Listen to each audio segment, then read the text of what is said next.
Walking is one of those things that sounds too simple to be powerful, but it's that simplicity is what makes it so sustainable. You don't need perfect conditions, you don't need a perfect schedule, you just need to move. And we live in a world that has engineered movement out of our lives. We drive everywhere, we sit in chairs for hours on end, and we wonder why our bodies feel tired, stiff, and sluggish. When in reality, we weren't meant for stillness, we were meant for movement. And walking is one of the most natural forms of movement. It's low impact, it's accessible, and the research behind it is remarkable. This isn't just about hitting your 10,000 steps every day because someone told you to. There's real science on why getting your steps in every day makes a massive difference in your health. And here's why. And let's start with talking about our heart. First of all, walking is a cardiovascular exercise, and a very powerful one at that. Studies have shown that walking can lower your risk of heart disease, lower your blood pressure, and improve your overall circulation. You don't need to be sprinting or doing high intensity exercise to see these results.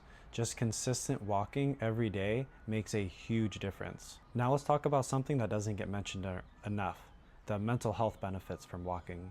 Walking has shown to reduce symptoms of anxiety and depression. When you walk, your body releases endorphins, which are natural mood elevators. And it also releases cortisol, which is the main stress hormone. And if you ever come back from a walk feeling calmer and in a better mood, that's why. Walking also plays a surprisingly important role in your metabolism. Something else that doesn't get talked about enough is how walking protects our joints. Cartilage doesn't have a direct blood supply, so it gets its nutrients from movement. When you walk, you're essentially pushing fluid and nutrients into your joints. Over time, that keeps them healthier and more mobile.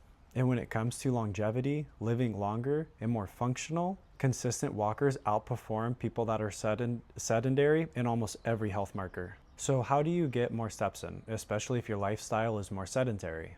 And a few simple shifts can make a huge difference. First, don't try to do it all at once. 3 10-minute walks a day is a half an hour of walking. And studies have shown that breaking up your walks can be just as effective as one continuous walk. Second, pair walking with something you already do. Walk while you take a phone call, walk after you eat, which by the way is one of the best things you can do for your blood sugar regulation, and walk during your lunch breaks. Third, use a tracker, whether that's your phone, your watch, or a fitness device. Seeing your step count creates accountability, and you don't need to obsess over it, but just be aware of it. And start where you are. A few hundred steps a day add up. So start where you are today. A few hundred steps a day, a few hundred more tomorrow. Small, consistent actions, that's what actually matters with your health. If you found this video helpful, like and subscribe to my channel. I put out content regularly on training, recovery, and living well, both in mind and body. Drop a comment down below how many steps you get in a day. Thanks for watching. I'll see you in the next one.